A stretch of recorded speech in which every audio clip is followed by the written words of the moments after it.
Hindi ka pa rin tapos? Ay, nakakaumay naman. Mauumay ka talaga dahil hindi kita titigilan. Lah, kung dyan ka masaya, edi bahala ka. Wala namang pumipigil sa'yo, Jenna. Pero wala rin naman nagsabi sa'yo na hindi ako papatol kapag kinanti mo ulit ako. Wow, napakayabang mo naman. Hindi ka nga nakaganti sa akin nung sabunutan kita sa tapat ng hardware eh. Natuwa ka na, Ron? Ang tanga mo naman. Para lang sa kaalaman mo, sinadya kong hindi pumatol. Alam mo kung bakit? Para ako magmukhang kawawa, ang biktima sa nangyari. Tingnan mo tuloy, ikaw ang nasisante, hindi ako. Ngayon, sino sa atin ang naisahan, Jenna? Hayop kang babae ka.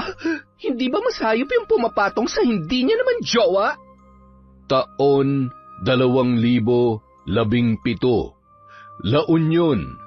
Sa edad na 25 ay marami nang naging trabaho si Ellen. Kahit pagiging kasambahay ay pinasok niya na para lamang kumita ng pera. Siya na lamang ang mag-isang bumubuhay sa kanila ng kanyang ama. Ulila na siya sa ina at ang kanyang ama naman ay may butas ang puso kaya hindi na nun kaya pang magtrabaho. Kung hindi siya ang maghahanap buhay para sa kanila, pareho silang mamamatay sa gutom. Natanggap siya bilang kahera. Doon niya rin nalaman na kasama pala niya sa trabaho ang anak ng kanyang ninang na si Jenna. Malapit naman sila sa isa't isa noon.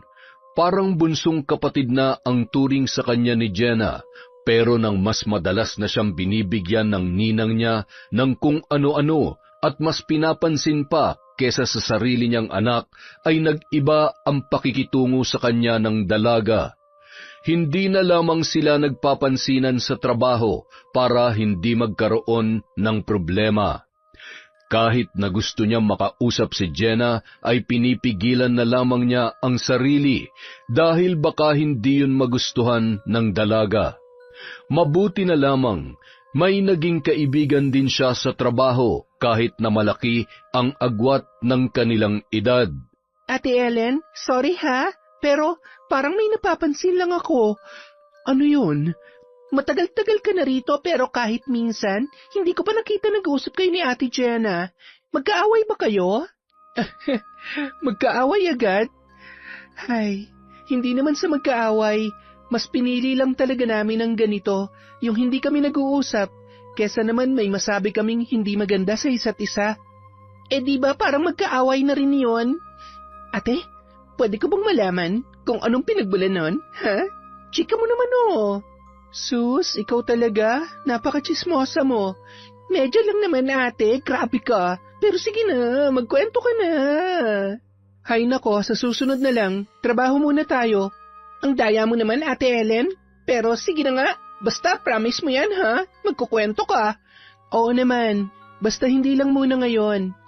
Bagamat ilang buwan na rin magkasama sa trabaho, ay hindi pa rin nun komportable si Ellen na ipalam sa iba ang naging dahilan ng hindi nila pag-uusap ni Jenna. Baka kasi iba ang maging dating noon sa dalaga, kaya minabuti niyang sarilinin na lamang muna. Hatid sundo si Ellen ng boyfriend niyang si Dennis. Tricycle driver ang binata, kaya idinadaan na siya sa hardware tuwing yun ay namamasada. Kapag pauwi naman, pinupuntahan na lamang siya roon para isabay. Ngunit para hindi maging abala ay sinasabihan niyang isakay na lamang ang mga katrabaho niya para kumita pa rin kahit palagi siyang sinusundo. Mabait naman si Dennis kaya magkasundo silang dalawa. Isang bagay lamang ang madalas nilang pinagtatalunan noon at yon ay kung mag-aanak na ba sila o hindi. Mahal, hindi pa rin ba pwede? Napag-usapan na natin to, di ba? Hindi ko pa kaya ngayon. Hindi pwedeng mawala ng nagtatrabaho sa amin dahil wala nang ibang aasahan si tatay. Paano kung ako na lang ang tumulong sa tatay mo? May pamilya ka ring sinusuportahan. Ano na lang ang sasabihin ng mga magulang mo kung pati kami ng tatay ko ay makikihati pa sa budget na binibigay mo para sa kanila? Pera ko naman yun. Ako ang magdedesisyon kung kanino ko yun ibibigay. Oo, sa'yo nga. Pero kailangan ka nila. Kailangan din ako ng tatay ko, kaya kung pwede, pagtuunan muna natin ng pansin ng pag-iipon para kapag nagkaroon na tayo ng anak, hindi tayo mabigla sa mga gastusin. Ang sabihin mo, ayaw mo lang talaga magkaroon ng anak sa akin dahil isa lang akong tricycle driver. Hindi totoo yan, ha? Ako nga tindera lang eh. Wala akong karapatan na maliitin ang pinagkakakitaan mo. Kahit ano pang maging trabaho natin, pantay lang tayo. Pareho pa rin natin kailangan mag-ipon. Pwede naman nating gawin yun kahit buntis ka na. Hindi mo ako naiintindihan eh. Alagain ang tatay ko. Wala na mag-aasikaso sa kanya kung pati ang sarili ko, kailangan ko na ring alagaan para sa batang dinadala ko. Darating din naman tayo ron eh. Konting tiis na lang sana. Yan na nga ang problema, Ellen eh. Ang tagal ko na nagtitiis, ang tagal ko na naghihintay. Mula nung naging tayo ni, isang beses wala pa nangyari sa atin. Hindi ko alam kung nandidiri ka ba sa akin o talagang ayaw mo lang magpabuntis. Baka nga ako lang talaga nagmamahal sa ating dalawa eh. Yan bang pagmamahal para sa'yo? Wala akong sinasabing ganun, Ellen. Ang sa akin lang, lalaki ako. Alam mo namang, hindi naman lisensyang pagiging lalaki para gawin lahat ng gusto mo ah. Kung ayaw ko pa magkaanak, hindi mo ako mapipilit. Sa kabila ng naging pagtatalo nila, ay nanatili pa rin ang kanilang relasyon. Ngunit hindi na yon katulad ng dati. Ramdam ni Ellen ang panlalamig sa kanya ni Dennis ng mga sumunod na araw. Hindi na siya hinahatid at sinusundo ng binata. Nagkikita na lamang sila tuwing pinupuntahan niya yon sa bahay. Sinubukan niyang suyuin ang nobyo sa pag-asang babalik pa sila sa dati, pero kahit anong gawin ni Ellen ay ganoon pa rin ang pakikitungo noon sa kanya. Hanggang sa may makarating na kwento kay Ellen nang minsan niyang nakasalubong sa palengke ang pinsan ni Dennis na si Roy. Madalas silang nagkakausap noon, pero na maghanap na ng trabaho ang lalaki ay bihira na niyang makita tuwing pinupuntahan niya ang kanyang nobyo. Uy Ellen, kumusta? Okay naman, ikaw. Ang tagal kitang hindi nakita. May trabaho na kasi ako sa kabilang bayan, tsaka ang bait nung amo ko. Talaga? Ano bang trabaho mo ngayon? Driver ako, pero pinag-day off niya muna ako. Ikaw, saan ka niyan? Mamamalengke lang ako tapos pupunta kina Dennis. Kina Dennis? Di ba break na kayo? Sinong may sabi? Siya mismo. Tinanong ko siya noong isang araw, may kasama kasi siyang babae. Parang halos kaedad mo nga lang eh. Sabi niya, syota niya raw. Ano raw ang pangalan? Nakalimutan ko na eh, pero maganda yung babae tsaka matangkad at maputi. Parang nakita ko na nga siya na kasama mo noon eh. Ganun ba? Sige salamat. Mauna na ako. Walang patid ang mga luha ni Ellen nang makauwi siya sa kanilang bahay. Imbis na pumunta kina Dennis ay hindi na siya tumuloy dahil sa kanyang nalaman. Gusto niyang tawagan ang nobyo para kumprontahin pero wala pa siyang lakas ng loob para gawin yon. Pakiramdam niya ay hindi niya kakayaning marinig mismo sa binata kung ano ang katotohanan. Nagpanggap na lamang siya na walang alam, pero lihim niyang pinakikiramdaman ang mga kilos ng kanyang nobyo. Hindi pa naman yon kumpirmado, kaya gusto niyang siya na mismo ang makahuli sa panlolokong ginagawa sa kanya ni Dennis. Pero dahil sa patuloy na panlalamig ng binata, ay hindi na niya napigilan ang sarili na kumprontahin yon tungkol sa naisyong babae. Kailan mo pa aaminin sa akin na may iba ka ng babae? Ano? Huwag kang nag-iimbento. Hindi ako nag-iimbento. May nakapagsabi sa akin na may bago ka ng girlfriend. Kaya ba ganyan ka na sa akin? Hindi mo na lang ako kakausapin, Dennis. Tsaka baka kapag hindi kita pinuntahan, hindi na talaga tayo magkita. Busy ako. Pareho lang naman tayo naghahanap buhay ah. Alam ko, pero kahit chat o tawag man lang, hindi mo pa rin magawa. Lalo mo lang pinatutunayan na may iba ka na nga. Ba't bang kulit mo? Wala nga akong babae. Kung ipipilit mo yan, baka totohanin ko talaga. Ang kapal naman ng mukha mo. Kung ganyan palang tingin mo sa akin, baka nga mas magandang maghiwalay na tayo. Total, wala ka namang plano para sa ating dalawa eh. Kung ano-ano pa inuuna mo kaysa sa ating relasyon. Tatay kong inuuna ko, hindi lang kung ano-ano, Dennis. Kung itutuloy mo yung pakikipaghiwalay mo, parang pinatunayan mo na rin na may iba kang babae. Gumagawa ka lang ng dahilan para makalaya ka sa relasyong to. Bahala ka nga sa gusto mong isipin. Mahina ka rin lang naman umintindi. Buti pa umuwi ka na. Bukas na lang tayo mag-usap. Bukas na naman, pero iiwasan mo na naman ako. Ano bang gusto mo? 24 oras tayo magkasama? Kung gano'n naman pala, di sana pumayag ka na magsama tayo. Ikaw lang naman ang hinihintay ko eh. Hindi pa nga pwede, diba? Walang maiiwan sa tatay ko. Wala na ba kayo ibang kamag-anak na pwede mag-alaga sa kanya? Ako ang anak niya. Bakit iasa ko sa ibang pag-aalaga sa kanya? Ewan ko sa'yo. Ayang ka na naman sa pagiging ulirang anak mo. Bahala ka na nga. Kung ayaw mo makipaghiwalay sa akin, pues magtiis ka kung paano tayo. Isiksik mo sarili mo hanggat gusto mo. Halos isuka na si Ellen ng kanyang nobyo, pero hindi pa rin siya pumayag na maghiwalay silang dalawa. Masyado niya nang mahal ang binata para hayaang masira at matapos na lamang ng ganoon ang kanilang pinagsamahan. Gabing-gabi na pero hindi pa rin makatulog si Ellen. Maya-maya narinig niyang tinatawag siya ng kanyang ama. Anak, bakit hindi ka pa natutulog? Hindi pa po kasi ako inaantok, Tay. May iniisip ka ba? Wala naman po. Hindi lang talaga ako makatulog ngayon. Ikaw, Tay, dapat kanina ka patulog ah. Nagising lamang ako. Tapos nakita kitang nakatulala.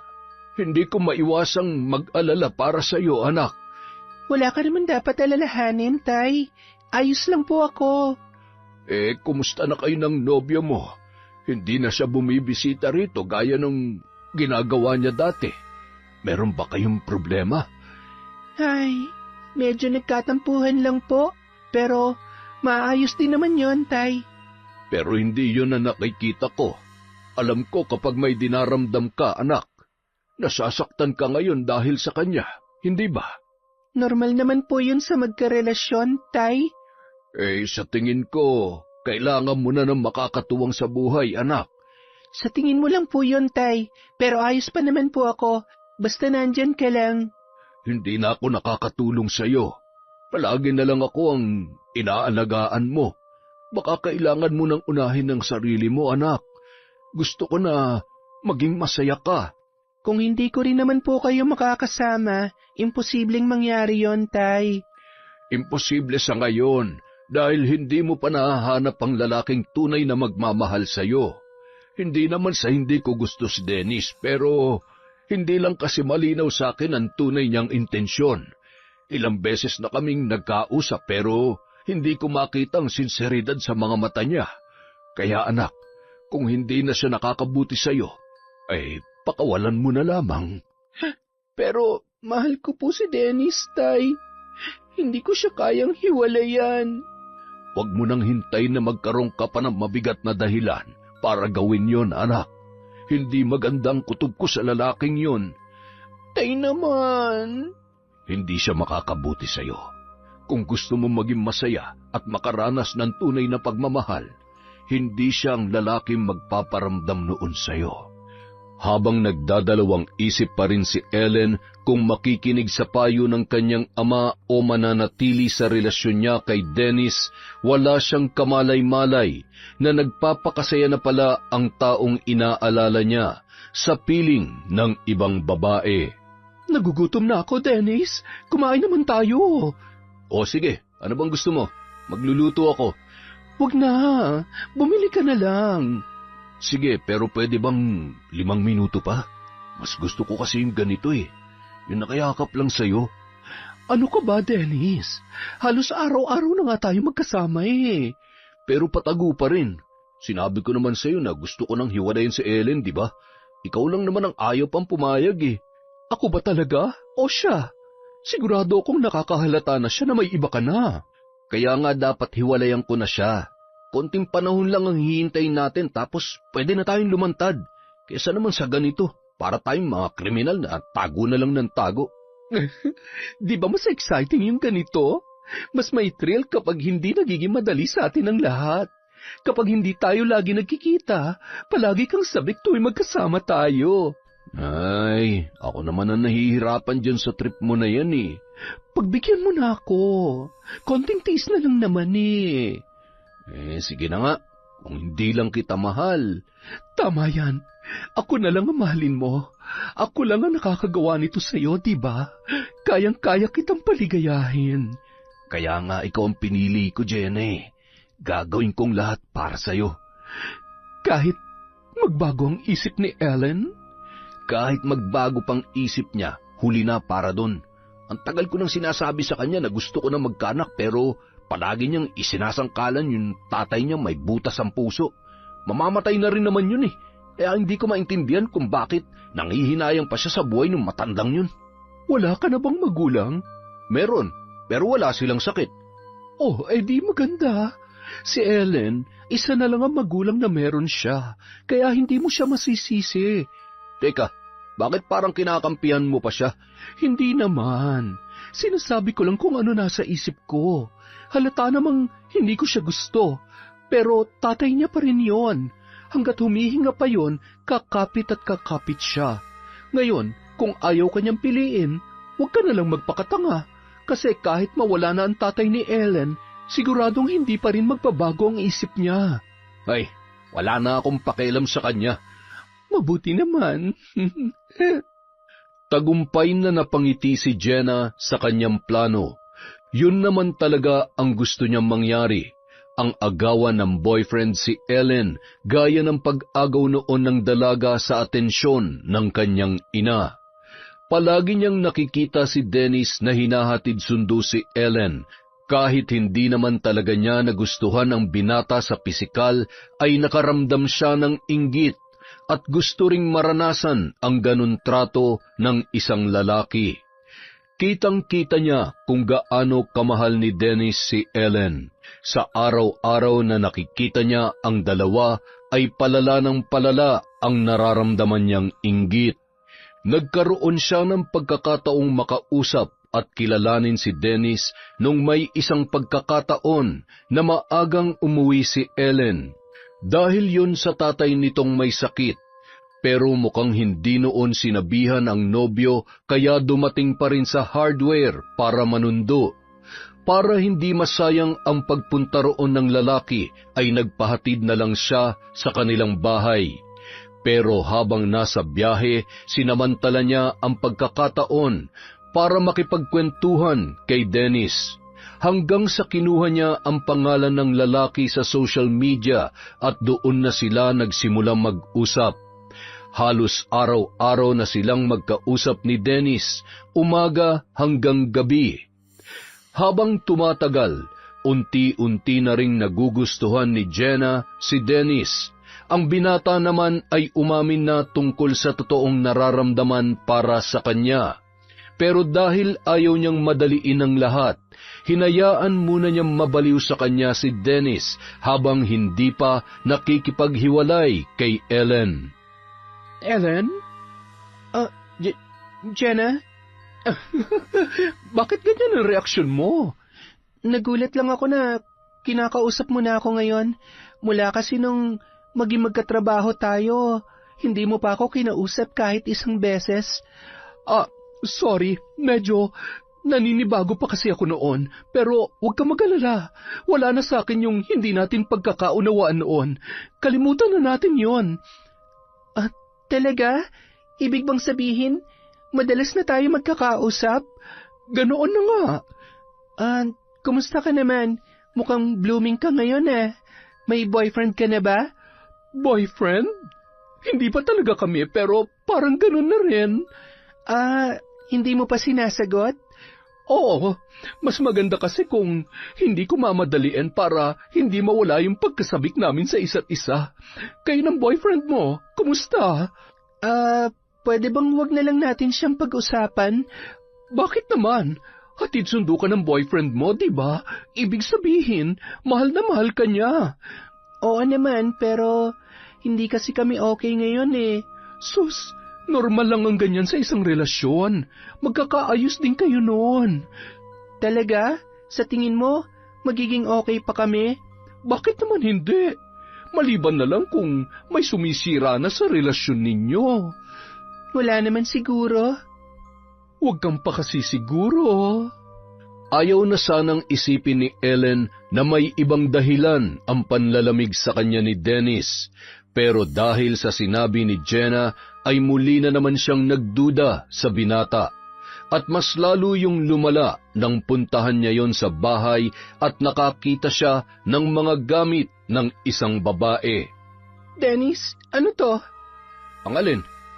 Huwag ka nga magtanga-tangahan. Panloob to ng babae. Bakit meron ka nito? Kung iniisip mo na bakla ako, nagkakamali ka. Hindi yun ang pinupunto ko. Ano? Na may isinasama akong ibang babae rito? Ibang klase ka rin no? Pumunta ka ba rito para mag-imbestiga? Baka gusto mo na rin lumabas para magtanong-tanong sa mga kapitbahay ko. Ikaw ang tinatanong ko, Dennis.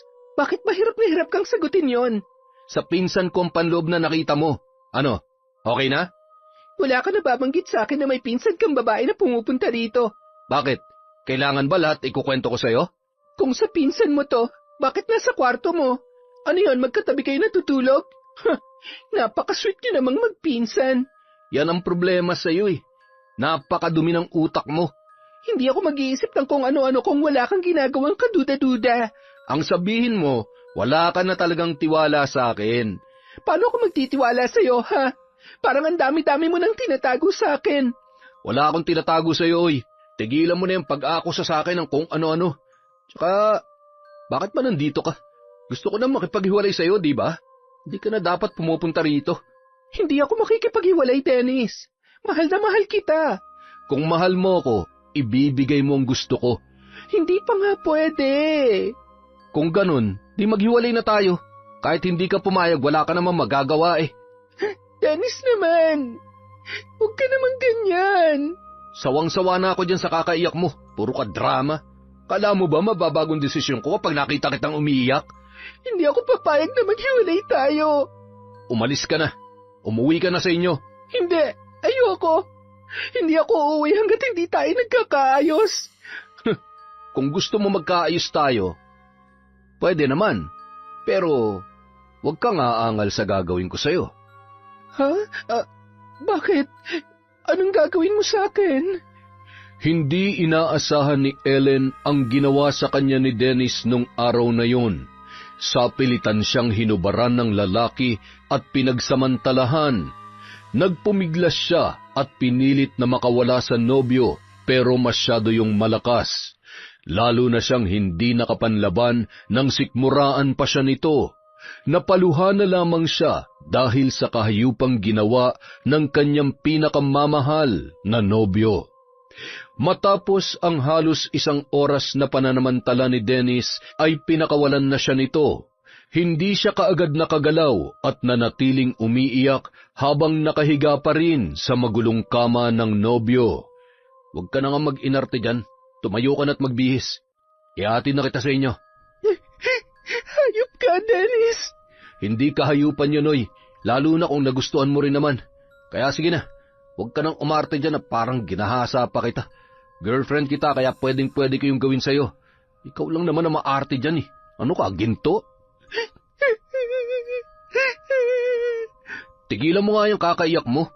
Kunwari ka pang hindi nag-enjoy sa ginawa ko. Bis ka na. Siya nga pala, huwag na huwag kang magsusumbong sa ginawa ko sa'yo Malalaman ko kapag may pinagsabihan ka niyan. Kayang-kaya kitang baliktarin kaya huwag na huwag mo akong susubukan. Baka imbis na humaba pa ng konti ang buhay ng tatay mo umikli pa yun. Naikuyom na lamang ni Ellen ang kanyang mga kamao dahil sa matinding galit nang bantaan siya ni Dennis na papatayin nito ang kanyang tatay kapag may pinagsabihan siya tungkol sa nangyari. Ipinagpilitan sa kanya ni Dennis na hindi naman panggagahasa ang ginawa ng binata dahil pumayag siya doon. Mula ng pagsamantalahan si Ellen ay nakaramdam na siya ng takot tuwing nilalapitan at hinahawakan siya ng ibang lalaki. Kahit na wala namang masamang intensyon sa kanya, hindi na rin siya muli pang nakipag-usap kay Dennis o nakipagkita man lang. Hanggang sa maisipan na niya makipaghiwalay sa binata. Sa pagkakataong yun, wala na siyang pagdadalawang isip pa na gawin yun. Buo na ang kanyang loob. Doon niya lamang napagtanto na tama nga ang kanyang ama sa mga sinabi nito nang minsan silang makapag-usap. Hindi nga makakabuti sa kanya si Dennis. Matapos niyang asikasuhin ang ama ay nagpaalam muna siya para sandaling umalis ng bahay. Samantala, ipinagdiwang naman nina Dennis at Jenna ang first monthsary nila sa bahay ng binata. Bumili ng alak at mga pagkain mula sa fast food si Dennis. Naghanda pa yon ng pangregalo sa dalaga. Nang malasing ay muling may nangyari sa kanilang dalawa. At yun ang eksenang naabutan ni Ellen nang puntahan niya ang nobyo para makipaghiwalay. Mga hayop kayo! Anong ginagawa niyan dito? Ellen? Ang bababoy niyo! Kaya pala iba ng pakikitungo mo sa akin. Dahil pala din sa babaeng yan. Umalis ka na, Ellen. Hindi ka na dapat pumupunta rito. Oo nga. Tsaka, sino ka ba sa akala mo at basta-basta ka na lang pumapasok dito? Hindi ba dapat ikaw ang tinatanong ko niyan? Girlfriend ako ni Dennis. Ikaw, sabet? Ang galing mo naman, Jenna. Napakagaling mo magpanggap. Todo comfort ka pa sa akin tapos ikaw naman palang dahilan kung bakit nakikipaghiwalay na sa akin si Dennis. Nakakadiri kayong dalawa. Di ngayon alam mo na ang pakiramdam ng inagawan. Anong inagawan? Oo nga pala, babe. Hindi mo pala alam. Kinakapatid ko si Ellen. Sobrang close nga nila ng nanay ko eh.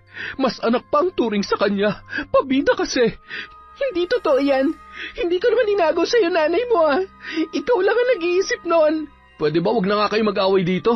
Wala naman akong kinalaman sa problema niyong yan eh. Anong wala? Pinipilit mo ako magkaanak tayo tapos hahanap ka rin pala ng ibang babae na makapagbibigay ng pangangailangan mo? Napakahayop mo, Dennis! Kung hindi ka sana nag-inarte, hindi sana ito mangyayari kaya wag mo ako sisihin. Nandito ako para makipaghiwalay na sana sa'yo. Pero hindi ko naman nakalaing. Ngayon ko pa mabibisto ang kahayupan yung dalawa. At talagang hindi man lang kayo nakaramdam ni katiting ng hiya. Kahit naabutan ko kayong walang saplot at magkapatong pa sa kadiring kama na yan. Makapandiri ka naman? Akala mo ang linis-linis mo? Kala mo ba hindi ko alam na nagpaggamit ka na rin kay Dennis? Anong sinabi mo? Hindi mo alam ang totoong nangyari. Aray, bitawan mo ang buhok ko. Hindi kita bibitawan hanggang sa makalbo kang malandi ka. Pareho lang tayong malandi, kaya huwag kang magmalinis. Akala mo ba, binigay ko ng kusa ang sarili ko sa gagong yan? Ginahasa niya ako. Hoy, huwag ka nga mag-imbento. Ikaw pa ang una naghubad sa ating dalawa dyan eh. Sinungaling ka. Ikaw ang sinungaling sa inyong dalawa. Sa tingin mo, sino maniniwala na ginahasa ka? Halos magmakaawa ka nga kay Dennis para lang hindi ka hiwalayan eh. Pues noon yun, nung hindi pa ako natatauhan sa kung anong klaseng lalaking pinanghihinayangan ko. Ngayong alam ko nang hindi ko naman pala siya dapat iyakan, sayong-sayo na siya. Tutal mo ka mahilig ka naman sa mga tira-tira. Buisit kang babae ka. Hindi na nakaiwas si Ellen nang hablutin naman ni Jenna ang kanyang buhok. Sa galit ng dalaga ay itinulak siya. Napalakas yun kaya tumama ang ulo niya sa kanto ng mesa. Tila namanhid ang buong katawan ni Ellen ng mga sandaling yun at maya-maya pa ay unti-unti nang nandilim ang kanyang paningin. Parehong nataranta sina Dennis at Jenna nang makita ang pulang likido sa likod ng ulo ni Ellen matapos yung bumagsak sa sahig ng walang ulirat. Anong gagawin natin? Buhay pa ba siya? Buhay pa. Meron pa siyang pulso. Dadalhin pa natin siya sa ospital? Hindi. Kapag ginawa natin yun, tatanungin tayo kung ano nangyari sa kanya at hindi ko alam ang isasagot ko. Sa itsura natin ngayon, imposibleng paniwalaan tayo sa mga sasabihin natin. Anong gagawin natin dyan? Alam nga naman tuluyan na lang natin yan. Maldita lang ako pero hindi ako mamamatay tao, Dennis. Kung hahayaan natin si Ellen, isusuplong niya tayo sa mga pulis. Pareho tayo makukulong. Hindi ako pwede makulong. Siguradong lalo nang magagalit sa akin ang nanay ko. Ayoko rin makulong. Walang tutulong sa akin para makalaya. Kung ganon, anong plano mo kay Ellen? tulungan mo ako. Ibalot natin ang katawan niya sa kumot. Tapos mamayang hating gabi, dadalhin natin siya sa may ilog. Itatapon natin ang katawan niya ron. Ano? Kung hindi natin gagawin yun, makukulong tayong dalawa, Jenna. Pero, wala nang pero. Kailangan nating gawin yon, naintindihan mo? Sa takot makulong ay sinunod na lamang ni Jenna ang ipinagagawa ni Dennis. Nagtiwala siya sa plano ng binata kahit na may pag-aalangan pa rin siya na gawin yon. Hindi nga niya napatay si Ellen pero sa gagawin nila ay parang ganun na rin ang mangyayari. Pagpatak ng hating gabi, wala pa ring malay si Ellen na noon ay nakabalot na ang katawan sa isang bulaklaking kumot. Ilang sandali pa, pinagtulungan na ni Jenna at Dennis na buhatin ang katawan ng dalaga at maingat yung isinakay sa tricycle na ginagamit ng binata sa pamamasada. Patingin-tingin sa paligid si Jenna habang binabaybay ng tricycle ang madilim na kalsada patungo sa ilog, na lampas tao ang lalim. Jenna, ano pang tinatayo-tayo mo dyan? Halika na, tulungan mo na ako magbuhat dito. Teka lang naman, sigurado ka bang itatapon na lang natin ang katawan ni Ellen dyan sa ilog? Ngayon ka pa ba makukonsensya? Nandito na tayo, Jenna. Kaya bago pa may makakita sa atin, kumilos ka na. Tulungan mo na ako rito. Sa kabila ng pag-aalangan ay wala na ring nagawa pa si Jenna kundi ang sumunod sa mga sinasabi ni Dennis. Tinulungan niya ang binata na buhatin si Ellen para itapon sa ilog. Matapos yun, dali-dali na silang sumakay ng tricycle para makalayo sa lugar. Ngunit sa kaalaman ng dalawa, isang lalaki ang nakasaksi sa ginawa nilang pagtatapon ng katawan ni Ellen sa ilog ng gabing yun. Ellen, buti nagising ka na. Nasaan ako? At dinala ka namin dito sa ospital. Namin? Sinong kasama mong nagdala sa akin dito? Yung amo ko. Bakit? Alam ba ng pinsan mo na nandito ako? Hindi. Tsaka, bakit ko naman sasabihin? Di ba hiwalay na kayo? Oo, hiwalay na kami. Ayos ka na ba? Paano ako napunta dito sa ospital? Dinala ka nga namin ng boss ko. Sinong boss? Si Sir Jolo. Ihatid niya kasi sana ako sa bahay. Nag-leave ako ng 2 araw pero nung malapit na kami sa tulay, may nakita kaming 2 tao ron. Medyo madilim kaya hindi ko nakilala kung sino eh. Pero kung hindi ako nagkakamali, isang babae at isang lalaki yun. Sila naghulog sa akin sa ilog. Yan nga sanang itatanong ko sa'yo kaya hinihintay kita magkamali eh. Sino ba mga yun at gustong-gusto ka yatang patayin? Hindi mo ba nakita ang mga mukha nila? Hindi eh.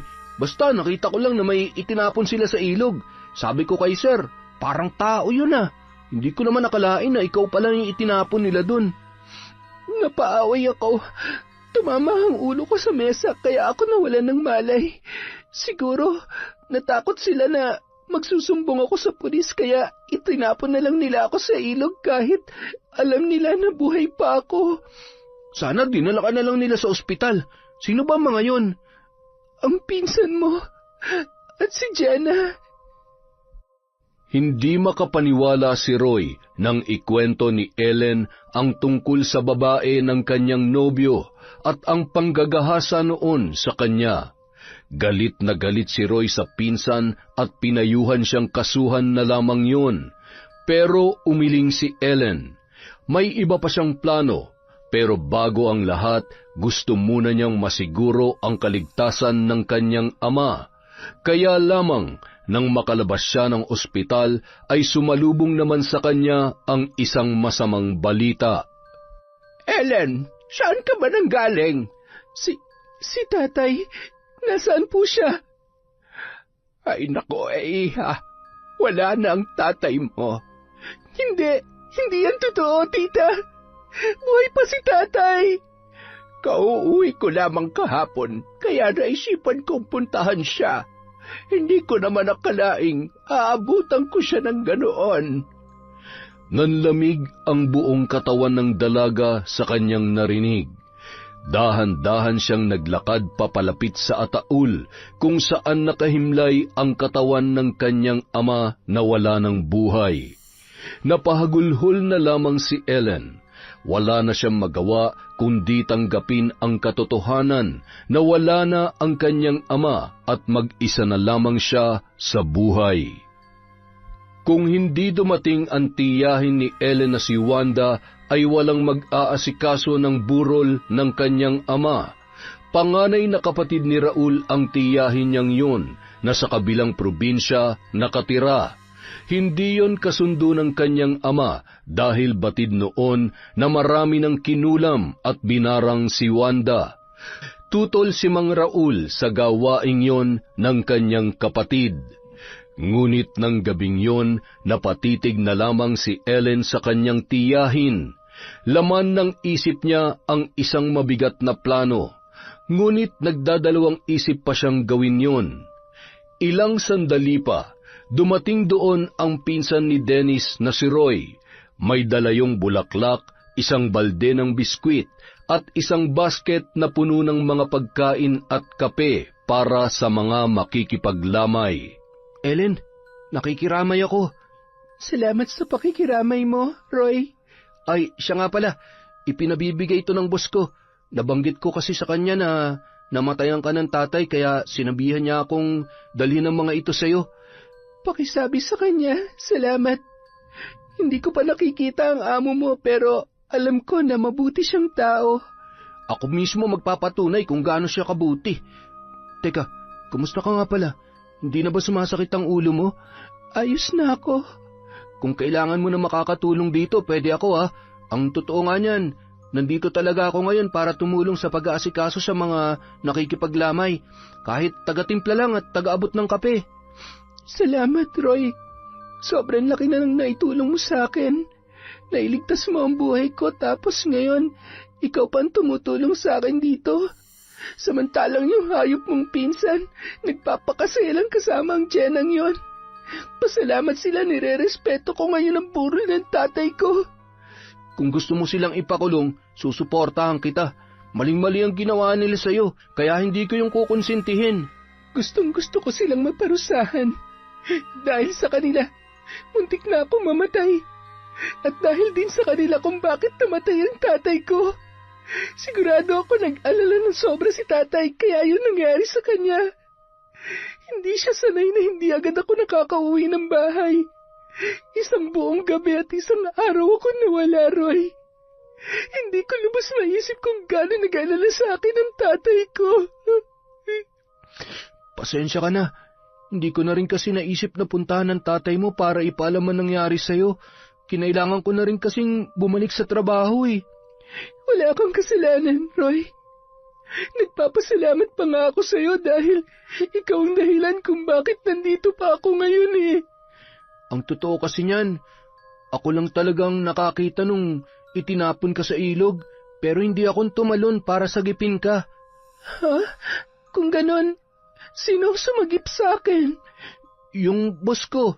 Masyado kasi malalim yung ilog eh. Hindi naman ako ganong kagaling lumangoy, pero sinabi ko sa kanya na malakas ang kutob ko na tao talaga yung itinapon sa ilog kaya hindi na siya nagdalawang isip na tumalon. Pwede ko ba siyang makausap?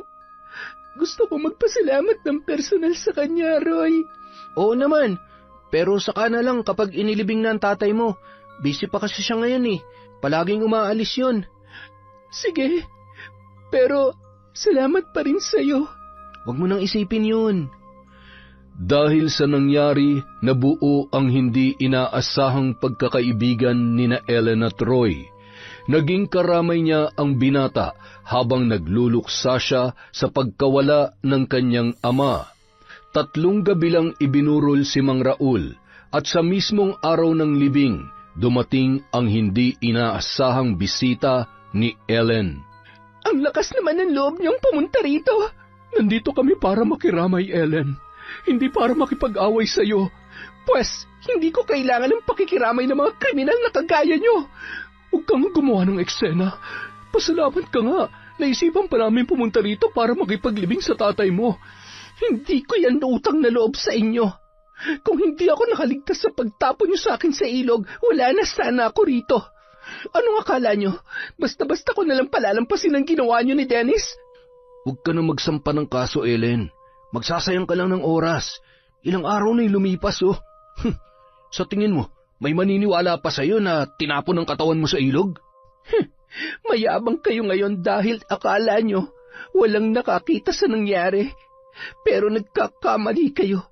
Dahil yung 2 taong sumagip sa akin ang makakapagpatunay na kayo ang naghagis ng katawan ko sa ilog habang wala akong malay. Kitang-kita ni Ellen kung paano namutla ang dalawa sa kanyang harapan. Batid niyang kampante sina Jenna at Dennis dahil sigurado ang mga yun na walang nakasaksi sa nangyari. Pinilit siya ni Dennis na sabihin kung sino ang nagligtas sa kanya, pero nagmatigas ang dalaga. Gumawa siya ng eksena para maitaboy ang 2 bisita. Matapos ang libing, kinausap naman si Ellen ng kanyang tiyahin nang mapansin ang pananahimik nito. Ilang araw lang sana ako rito, Ellen. Pero sa nakikita ko, mukhang kailangan mo nang makakasama. Pwede naman akong manatili pa rito kahit 1 buwan. Ayos lang po ako rito, tita. Kung kailangan niyo na pong umuwi, huwag na po kayong mag-alala. Napansin ko kasi ang pananahimik mo mula nang iburo lang iyong ama. Hindi mo pa rin sinasabi sa akin kung ano nangyari nung bumalik ka rito. Nag-away ba kayo ng tatay mo kaya ka umalis? Naku, hindi po. Kahit minsan po, hindi pa kami nag-away ni tatay. May mabigat pong dahilan kaya nawala ako bigla. Tita, muntik na po akong mamatay. Ano? Teka, bakit? Ano ang nangyari? Umalis po ako ng gabing yon para sana makipaghiwalay sa boyfriend ko, si Dennis. Pero pagdating ko sa bahay niya, naabutan ko siya at yung kinakapatid ko na magkapatong at may ginagawang kababuyan. Nagkaroon po kami ng pagtatalo. Sinaktan ka ba ng boyfriend mo? Hindi niya po ako sinaktan ng pisikal ng gabing yon. Si Jenna po ang nakaaway ko at nagkasakitan kami. Pero itinulak niya ako. Tumama ang ulo ko sa mesa kaya nawalan ako ng malay. Natakot sila na magsumbong ako sa mga pulis. Buhay pa po ako noon, tita. Pero itinapon nila ako sa ilog. Ay, Diyos ko! Bakit naman sila aabot sa ganoon? Humingi na lamang sana sila ng tawad sa'yo. Alam nilang hindi ko sila mapapatawad, tita. Pero hindi pa rin sapat na dahilan yon para gawin nila sa akin yon. Ako na lang ang meron si tatay. Kaya kung papatayin nila ako, parang pinatay na rin nila ang aking ama. Balak mo ba silang kasuhan? Kung ididemanda ko po sila, may posibilidad pa na malusutan nila ang kaso. Eh kung ganon, hahayaan mo na lamang sila. Hindi po, tita. Gusto ko silang gantihan, pero sa ibang paraan. May maitutulong ba ako sa paraan na sinasabi mo? Malaki po, tita. Mukhang alam ko na kung ano ang ibig mong sabihin. Huwag ka mag-alala. Hindi ako uuwi sa amin hanggat hindi kita natutulungang maghiganti sa mga nakasakit sa'yo. Salamat po, tita. Para makampante sina Jenna at Dennis, bumalik si Ellen sa trabaho na parang walang nangyari. Nakiramay din sa kanya ang mga katrabaho niya at nagbigay pa ng tulong ang kanyang amo. Gayunpaman, hindi pa rin niya kinakausap si Jenna. Pagpasok niya ng umagang yon ay agad na napatingin sa kanya ang dalaga. Hindi siya ngumiti pero hindi rin siya umiwas ng tingin. Hinayaan niyang si Jenna ang gumawa noon. Mas gusto niyang maniwala yon na natakot siyang magsampa ng kaso at wala na siyang gagawin para maghiganti. Lumipas ang ilang araw na payapa ang lahat para kay Ellen. Nakikita niyang sinusundo ni Dennis si Jenna pero nagpapanggap na lang siya na hindi niya nakikita ang dalawang yon. Ate Ellen, di ba boyfriend mo yon? Ex-boyfriend, Rhea. Pero bakit magkasama sila ni Ate Jenna? Dahil may relasyon silang dalawa. Inako niya pa sa yung boyfriend mo? Ano bang tawag kapag nilandi ng isang babae ang boyfriend mo? Di totoo nga.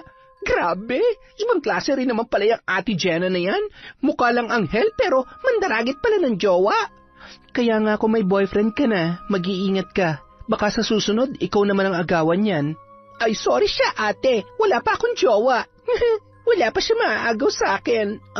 Pero seryoso ate ha? Nakakairit ang ginawa niya sa'yo. Wala na akong magagawa. Nagmamahalan na silang dalawa ni Dennis. Nahuli ko pa nga kung paano sila magmahalan eh. Talaga? Anong ginagawa nila? Ano bang ginagawa kapag naabutan mo magkapatong ang isang babae at isang lalaki at parehong walang saplot sa katawan? Ibig sabihin, nahuli mo sila sa aktong nagaano? Ganun na nga, Rhea. Ang lakas makagago, hindi ba? Pero tingnan mo, ang kapal pa ng mukha nila magpakita sa akin na magkasama. Wala man lang kahit katiting na pagsisisi. At wala man lang ni katiting na kahiyan yan si Ate Jenna. Huwag ka mag-alala ate, karma na lang ang bahalang gumante para sa'yo. Napangisi na lamang noon si Ellen matapos ikwento ang pagtataksil sa kanya ni Dennis at Jenna. Alam niyang may pagkamadaldal si Rhea at posibleng ipagkalat sa mga katrabaho nila ang tungkol doon, kaya hindi siya nagdalawang isip na magkwento. Kinabukasan, nagtaka si Jenna nang mapansin niyang pinagtitinginan siya ng mga katrabaho niya sa hardware. Nagbubulungan pa ang iba sa mga yun. Sunod-sunod siyang napalunok. Nang dumako ang tingin niya kay Ellen ay bigla na lamang yun napangisi. Matalim niyang tiningnan ang babae at saka walang pag-aalinlangan na hinila palabas ng hardware. Ano yon ha? Chinichismis mo ba ako sa mga katrabaho natin? Kung pinag-uusapan ka man nila, hindi ko na problema yon. Anong sinabi mo sa kanila ha? Bakit pinagtitinginan nila ako? Kailangan ko pa ba magsalita para pag-usapan at pagtinginan ka nila? Di ba lantaran na nga yung kataksilan nyo ni Dennis? Nagpapasundo ka na sa kanya para ipakita sa amin na mahal ka niya, hindi ba? Tapos ngayon, ako ang sisisihin mo dahil pinag-uusapan ka ng mga katrabaho natin? Ibang klase ka rin naman, Jenna. Sigurado ako na may sinabi ka sa kanila kaya ganun na lang nila ako tingnan. Ano, ginagawa mo to para makaganti sa amin ni Dennis? Kung gusto kong makaganti sa inyo, ipinakulong ko na lamang sana kayo. Hindi ba mas magandang ganito yung makita ko kayong humihimas ng rehas? Pero pasalamat kayo dahil ayoko ng gulo. Isa pa, malaking abala sa akin ang pag-aasikaso noon. Kailangan ko maghanap buhay para sa sarili ko. Wala mag-isa na lamang ako. At dahil yon sa inyo ni Dennis. At paano naman namin naging kasalanan ng pagkamatay ng tatay mo, ha? Kung hindi niyo ako tinapon ng buhay sa ilog, nakabalik pa sana ako sa bahay. Hindi sana mag-aalala ng gusto ang tatay ko. Alam mo, kesa maghanap ka na masisisi sa pagkamatay niya, mag-move on ka na lang, Ellen. Patay na nga yung tatay mo Kahit 1,000 beses mo pa kaming sisihin, hindi na babangon sa hukay yun. Pagpipiestahan na ng mga uod at mga bulate ang katawan niya. Sana maranasan mo rin ang nararanasan ko ngayon. Tingnan ko lang kung masabi mo pa yan. Ay, sorry. Wala na akong tatay. At yung nanay ko naman, inaasahan ko ng mamamahinga na rin anumang oras. Magkaiba tayo ng sitwasyon. Yung sayo, ayaw mo pang mawala ang nag-iisang magulang mo. Yung sakin, ayos lang dahil hindi ko naman siya kailangan. Wala na akong mahihita sa nanay ko. Sakit na lang siya ng ulo ko kaya hindi ako manghihinayang kung mamamatay na rin siya. Napakasama mo talaga, Jenna. Sana maranasan mo mag-isa para maramdaman mo kung gaano kahirap na mawala ng magulang. Hindi na kailangan. Matagal ko nang naramdaman na mag-isa lang ako, pero hindi na ngayon. At dahil yun kay Dennis. Kaya naman pala, kontento ka na sa tira-tira ng iba. Nanginig sa galit si Jenna dahil sa mga binitiwang salita ni Ellen. Nang babalik na siya sa loob, ay bigla na lamang hinablot ng babae ang buhok niya at malakas na isinalya sa sementadong harapan ng hardware. Gustuhin man niyang gumanti, ay pinigilan niya ang kanyang sarili. Sinadya niyang umiyak nang isa-isa nang lumalabas ang mga katrabaho nila para siya ay damayan. Gigil namang nakatingin sa kanya ang dalaga at ilang beses pa siyang sinubukang tadyakan, pero inawat na yon ng iba pang staff ng hardware. Dahil sa nangyaring insidente na nagdulot ng eskandalo ay natanggal sa trabaho si Jenna. Gaya ng inaasahan ni Ellen, siya ang sinisi ng babae sa nangyari. Inabangan siya ng dalaga sa daan nang pauwi na siya sa bahay para kumprontahin. Hindi ka pa rin tapos? Hay, nakakaumay naman. Mauumay ka talaga dahil hindi kita titigilan. Hala, kung dyan ka masaya, edi bahala ka. Wala namang pumipigil sa'yo eh. Pero wala rin naman nagsabi sa'yo na hindi ako papatol kapag kinanti mo ako ulit. Wow, napakayabang mo naman. Hindi ka nga nakaganti sa akin nung sabunutan kita sa tapat ng hardware eh. Natuwa ka na ron? Ang tanga mo naman. Para lang sa kaalaman mo, sinadya kong hindi pumatol. Alam mo kung bakit?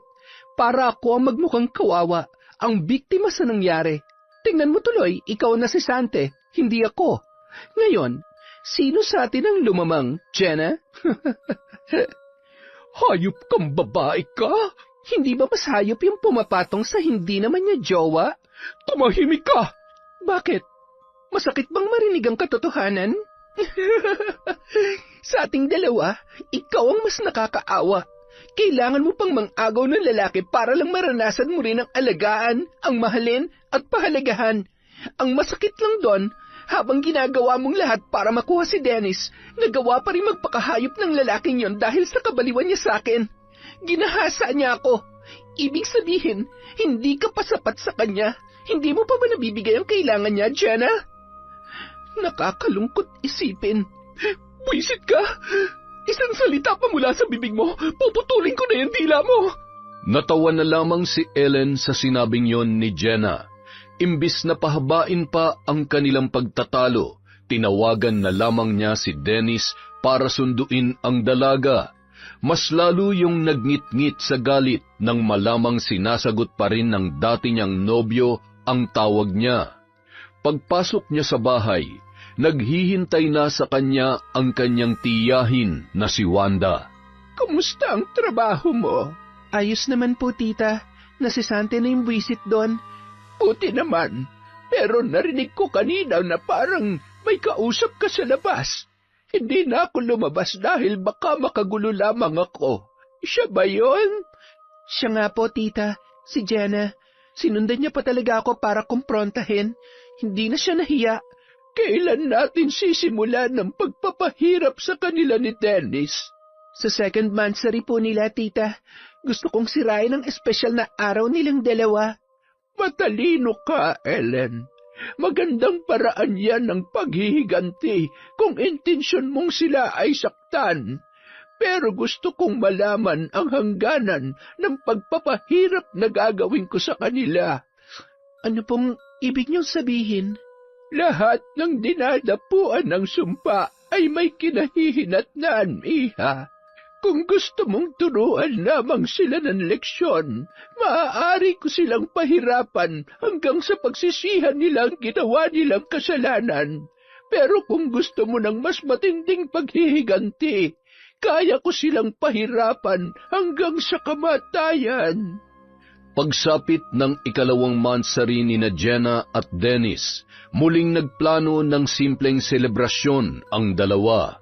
Sa pagkakataong yon, naisipan nila mag-overnight sa isang beach resort.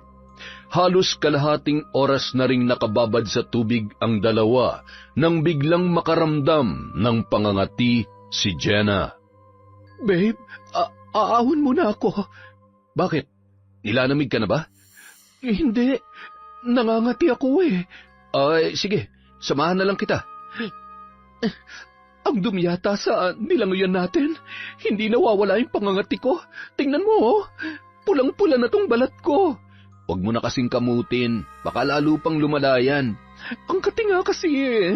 Anong gagawin ko? Gusto mo ba umuwi na lang tayo? Ay, ano pa nga ba? Hindi na ako makakalangoy kung ganito na ang nararamdaman ko. Parang ang bilis mo namang mamantal ah. Ha? Ang mabuti pa, magpalit ka na ng damit. Dumaan na lang tayo sa butika para makabili ng ointment. Konting tiis na lang, babe. Nakakainis naman. Papangit ang balat ko nito eh. Ano ka ba? Gagaling din naman yan. Mawawala rin yung pangangati mo. Paano kung hindi? Nega mo naman, babe. Basta mawawala rin yan. Nagkapantal na rin ako dati.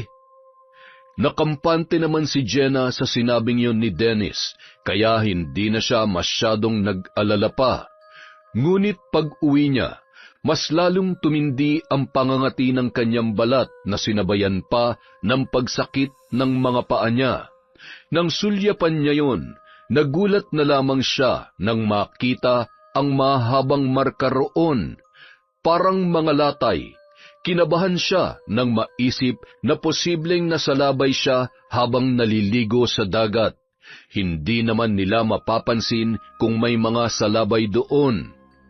Kinabukasan, kaagad siyang nagpatingin sa doktor, ngunit ang ipinagtataka niya ay nung sabihing hindi naman daw yun dahil sa salabay o jellyfish, at ang mga pangangating nararamdaman niya ay dahil lamang sa tubig dagat. Pagsapit ng gabi, mula sa pangangati ng mga braso't hita ni Jenna ay umabot na rin yon hanggang sa kanyang dibdib at tiyan. Sa sobrang iritasyon, pinuntahan na lamang niya ang nobyong si Dennis para ipakita ang mga panibagong pantal sa kanyang katawan. Bakit ba nagkakaganyan ang balat mo? May ibang sabon ka na naman bang ginagamit? Wala. Yan pa rin naman ang ginagamit ko pero ngayon lang ako nangati ng ganito. Sigurado ka bang dahil lang yan sa tubig dagat? Baka mamaya kung ano na yan ha. Ayokong mahawa, Jenna. Nagdidiri ka ba sa akin? Ha? Wala naman akong sinabi ah. Pero parang ganun na rin ang gusto mong iparating eh. Napaka-OA mo naman kasi. Di ba pwede mag-ingat? Wala akong pampagamot kapag nahuwaan ako ng sakit. Gaya niyan. Kung doktor nga, hindi pa matukoy kung ano nangyayari dyan sa balat mo eh. Paano ka makakahanap ng gamot dyan? Kaya nga ako pumunta rito para tulungan mo ako. Mukha ba akong doktor? Wala akong alam dyan. Hindi mo naman kailangan maging doktor. Ang gusto ko lang, tulungan mo akong makahanap na makakagamot sa akin. Nasubukan mo na ba magpatingin sa albularyo? Albularyo? Sira ka ba? Wala nang naniniwala sa mga albularyo ngayon. Sorry, hindi ko talaga inaasahang isasuggest mo sa akin yan. Nakakatawa yung ideya. Sige lang, tumawa ka pa. Nangangati ka na, di ba? Dahil sa naging reaksyon ni Jenna, ay nainsulto ang nobyo niyang si Dennis. Kaya imbis na tulungan, pinauwi na lamang siya ng lalaki. Hindi naman yun nagustuhan ni Jenna at nauwi na sila sa mainit na pagtatalo. Bakit hindi mo na lang ako diretsahin? Alam ko namang nanditiri ka na sa akin. Bahala ka. Paniwalaan mo kung ano gusto mong paniwalaan. Sinusubukan ka na nga tulungan dyan sa problema mo eh. Pinagtatawanan mo pa ako? Tindi mo rin eh, no? Kaya siguro wala nakakagusto sa'yo kasi ganyan ang ugali mo. Bakit ikaw? Sa tingin mo ba magandang ugali mo? Rapist ka nga eh. Hindi pang rape ang ginawa ko kay Ellen, oy. May relasyon pa kaming dalawa nung mangyari yun. Mahal namin ang isa't isa. Kung tutuusin nga, kahit may pagka-makaluma siya eh, mas matino pa siyang girlfriend kaysa sa'yo. Mula nung maging tayo, puro ka na lang utos, pasundo, pabili. Putya naman oh, para kang may patabi ah. Kung makaarte ka sa pagkain, kala mo di ka nag-uulam ng tuyo. Kung makapagsalita ka, parang luging-lugi ka sa akin ah. Nung nakikipaghalikan ka sa akin, nagreklamo ba ako kahit mabaho yung hininga mo? Kung sinabi ko yun sa'yo noon pa, baka lumubog ka na lang sa kahihiyan. Hoy, huwag ka nga magmalinis. Kala mo kung sino ka napakalinis sa katawan eh, puro libag naman yung singit mo. Buisit ka. Buisit ka rin, umuwi ka na sa inyo. Break na tayo. Eh di salamat na lang sa lahat. Kala mo manghinayang ako sa'yo? Tanga. Marami pang ibang babae dyan na matino at hindi maarteng kagaya mo, oy. Dahil sa pagtatalong yun, nauwi sa hiyawan sina Dennis at Jenna. Nang makauwi sa kanila, nagulat na lamang si Jenna nang mapansing puro sugat na ang mga parte ng kanyang katawan na tinubuan ng pantal. Halos magwala na siya sa inis dahil kahit gumaling pa ang mga sugat na yon ay hindi kaagad mawawala ang mga peklat sa kanyang balat. Diring-diri niyang nililinisan ang kanyang mga sugat. Sa paglipas ng mga araw, mas lalong lumala ang kondisyon ni Jenna. Pati mukha niya ay nagkaroon na rin ng mga galos na mabilis magkaroon ng nana at napakalansa pa ng amoy.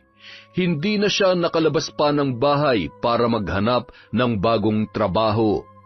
Umasa na lamang siya sa kakarampot na kinikita ng kanyang ina sa maliit nitong tindahan.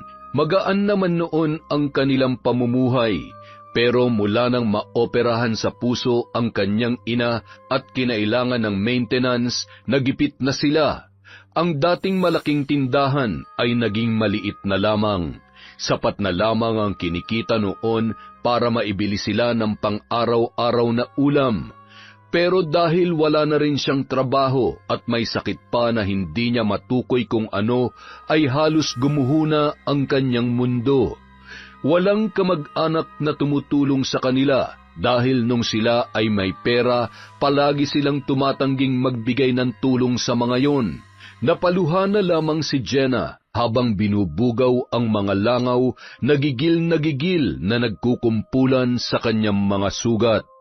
Samantala, nagulat naman si Ellen nang matanaw si Dennis na nag-aabang sa labas ng hardware nung hapon na yon. Nagtataka siya dahil hindi na ron nagtatrabaho si Jenna. Nang makita siya ng lalaki ay nakangiti yung kumaway sa kanya. Napakunot ang noo niya sa ipinakikita ng binata. Ako bang kinakawayan mo? Oo, ikaw nga. Bakit? Sinusundo kita. Sino naman may sabi sa'yo na sunduin mo ako? Wala. Gusto ko lang sanang makausap ka.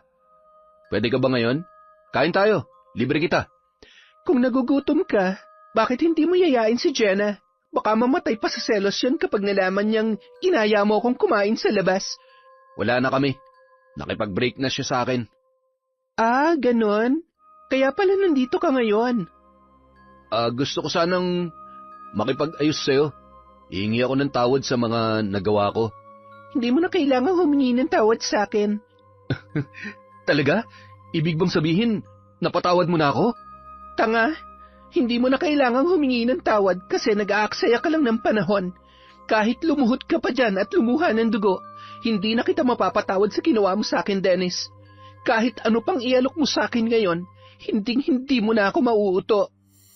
Sa kabila ng pagtataboy ni Ellen kay Dennis, ay sinundan pa rin siya ng lalaki hanggang sa kanilang bahay. Pero kahit anong pagmamakaawa ang gawin ng dati niyang nobyo, ay hindi na umubra sa dalaga. Nang gabing yun, pagkagaling ni Dennis sa bahay ni na Ellen, ay bigla na lamang sumakit ang kanyang tiyan. Dali-dali siyang tumakbo patungo sa banyo. Inabot siya ng halos 1 oras doon sa tindi ng pananakit. Nanlalambot na nakahawak sa pinto ang binata nang sa wakas ay makalabas din ng banyo.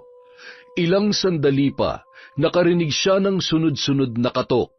Mabagal siyang naglakad patungo sa may pinto para pagbuksan kung sino man ang kumakatok doon. Jenna? Dennis, pasensya na sa abala.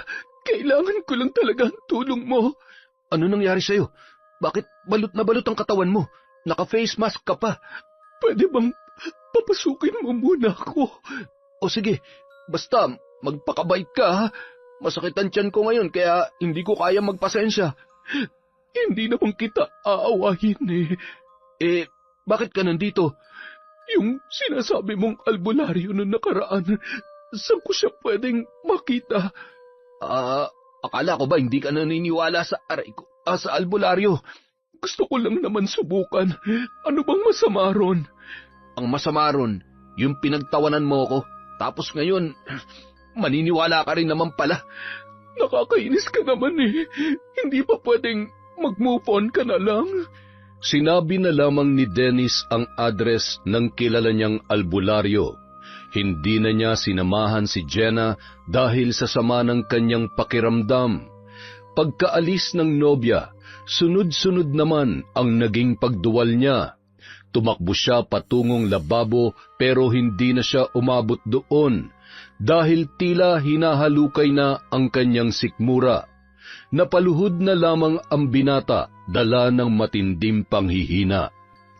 Kinabukasan, akala ni Dennis ay bubuti na ang kanyang pakiramdam. Pero nagulat siya nang magising na tila sinisilaban ang katawan niya sa sobrang init. Agad siyang napabalikwas, tagaktak ang pawis ng mga sandaling yun. Tatayo na sana siya mula sa higaan nang mawalan siya ng balanse.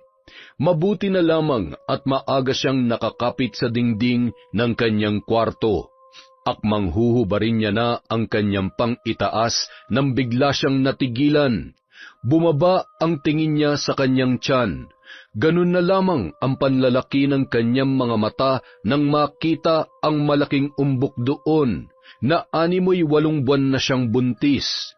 Naglalabasan na ang mga ugat doon dahil sa nabatak na balat ng lumobo niyang tiyan. Maya-maya pa nakarinig na naman siya ng sunod-sunod na katok.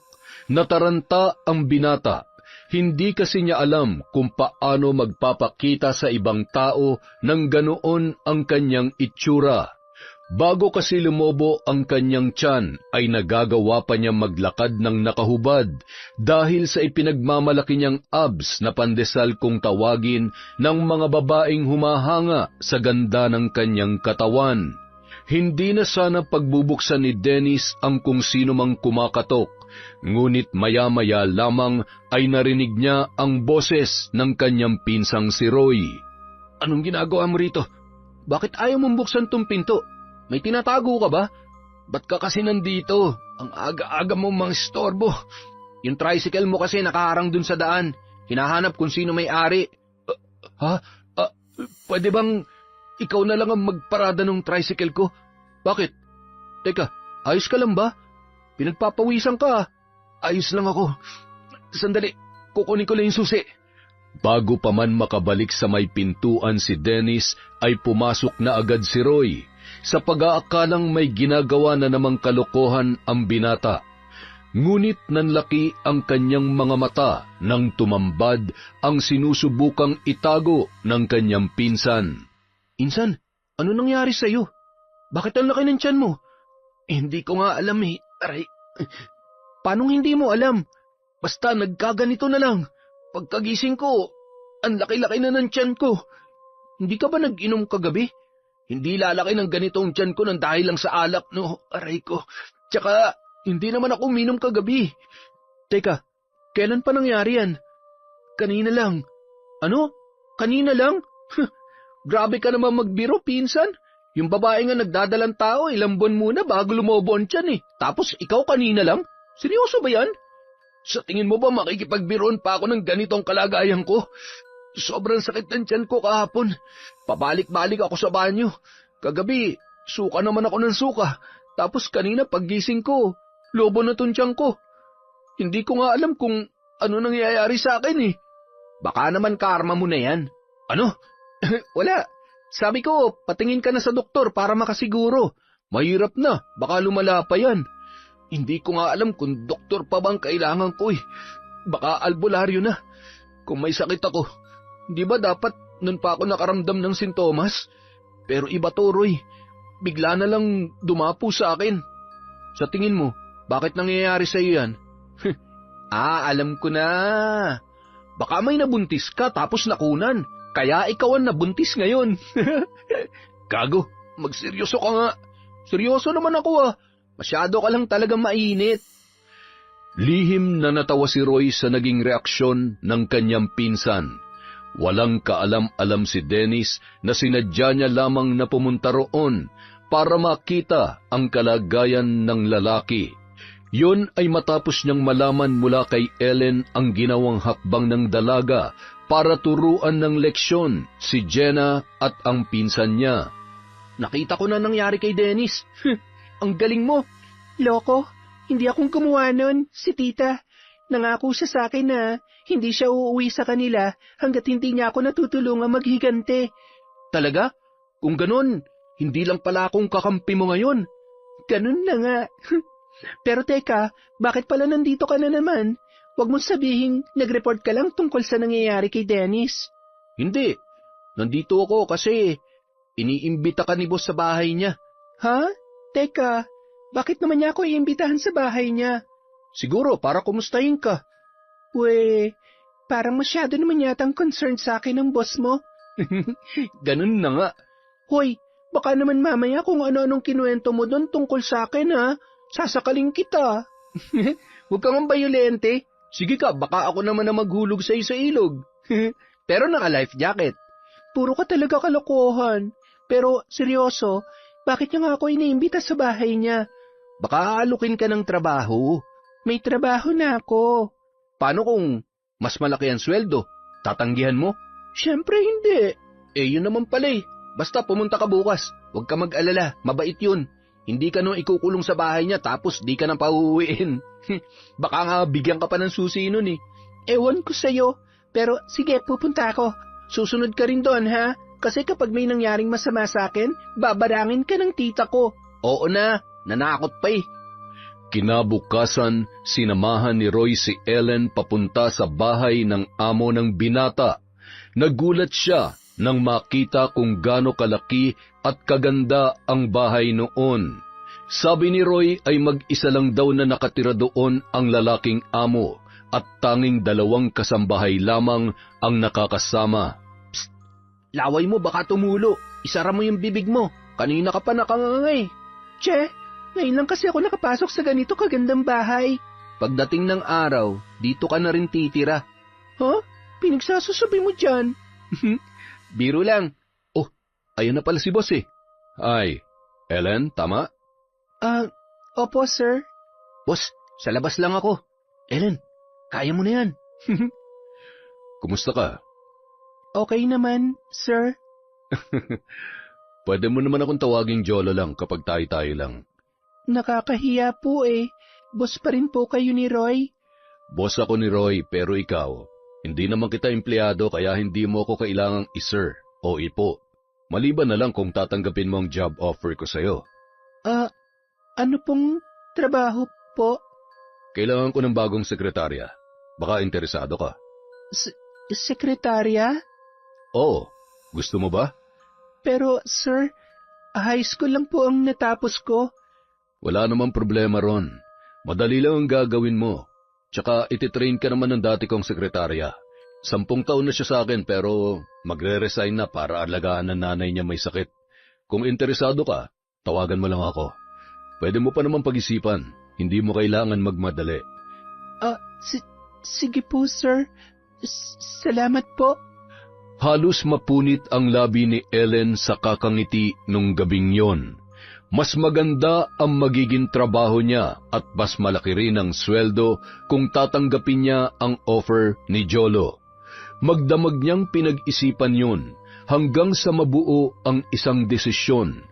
Tatanggapin niya ang alok ng lalaki. Samantala, kabaligtaran naman ang nararanasan ni Dennis at Jenna nang magtagpo pa sila sa bahay ng albularyong hihingan nila ng tulong. Hindi ka pa rin nakakauwi. Paano ako makakauwi? Hindi na nga ako makalakad dahil sa sitwasyon ko. Teka, bakit nandito ka? Nagtatanong ka pa. Nakikita mo naman siguro kung gaano kalaki ang tiyan ko, di ba? Bakit ba kasi nangyayari sa atin to? Malakas ang kutob ko na binabarang tayo. Ano? Binabarang tayo? Pero sino naman ang gagawa nun? Natahimik ang dalawa na magsalita na ang albularyong si Mang Simon matapos ang isinasagawang ritual ng matanda na kumpirma ng dalawa na may bumabarang nga sa kanila. Sinubukan ng albularyo na ibalik ang sumpa sa sino mang gumagawa noon, pero masyadong malakas ang kapangyarihan ng mambabarang na sumumpa kina Dennis at Jenna.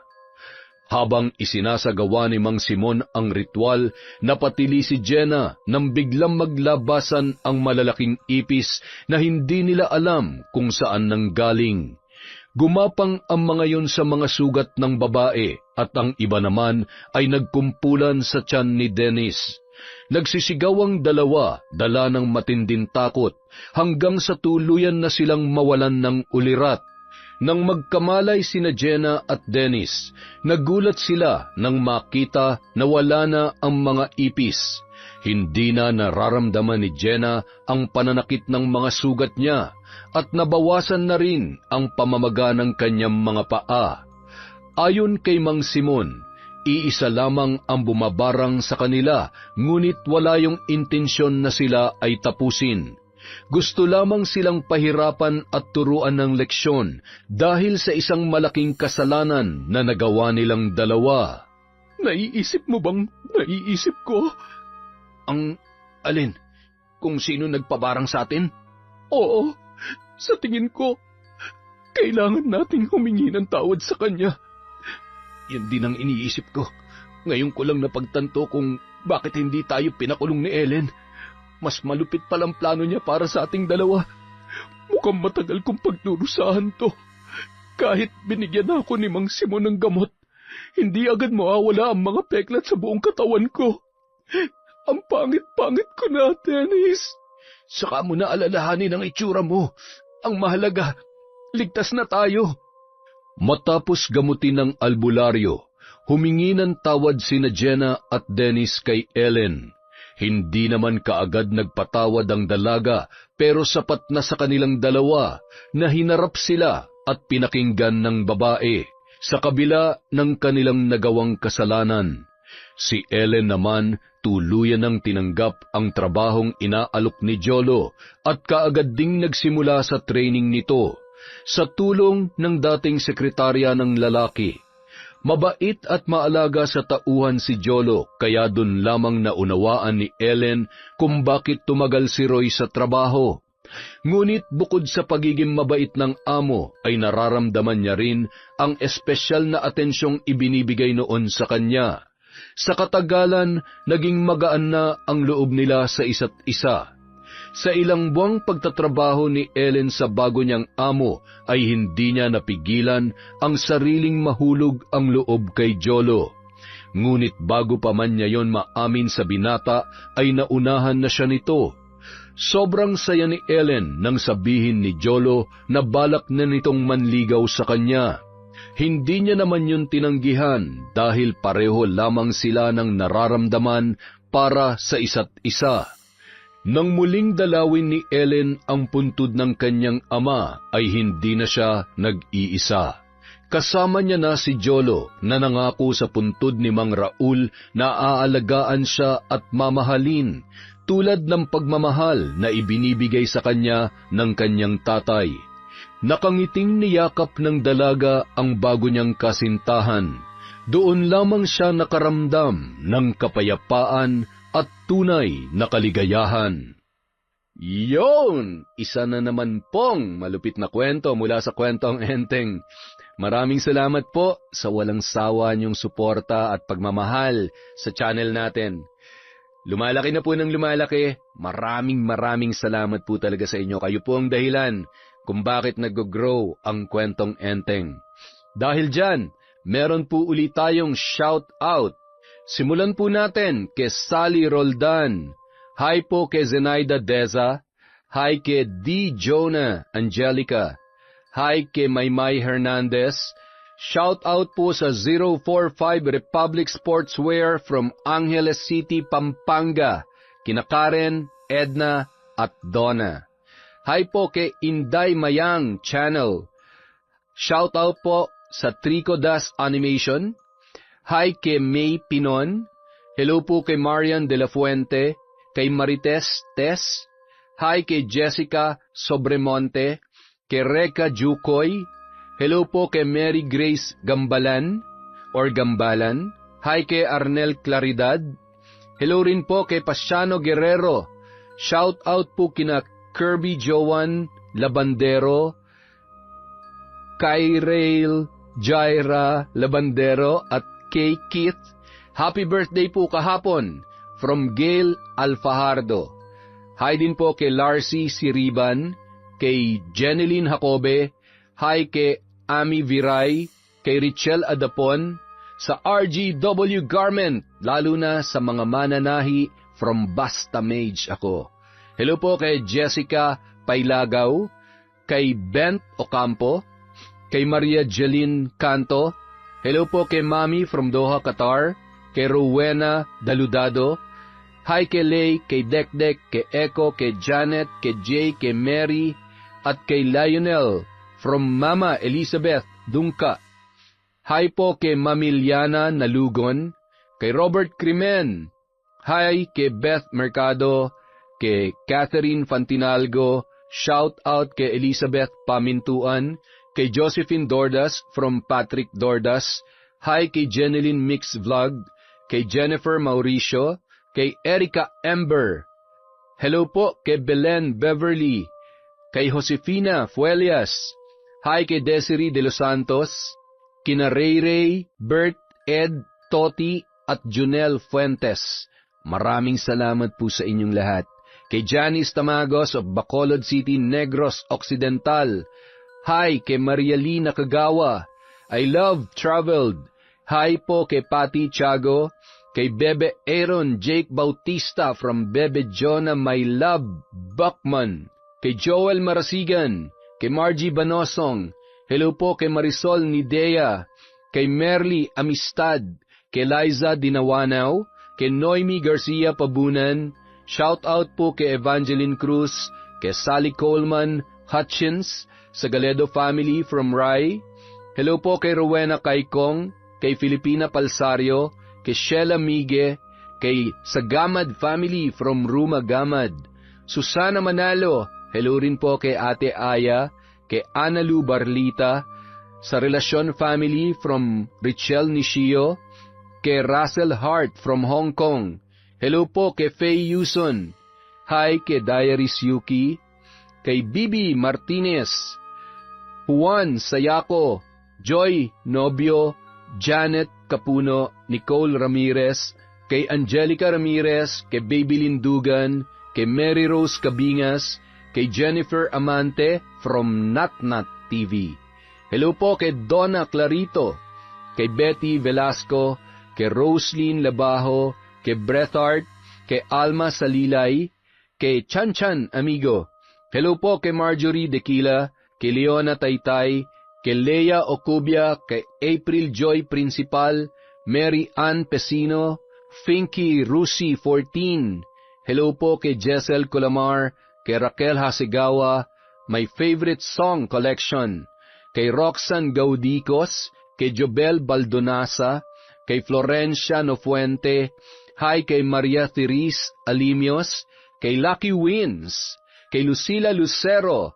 Shout out kay Chris Alcantara, kay Rogelio Ignacio, Michelle Esperon, Jenny Lazarito, Emma Ruth Manyakap, kay Lady Sparrow Taurus, kay Renante Siena, kay Corazon Salvacion. Shout out po kay Ana Hapina, kay Jonah Siao, kay Nan.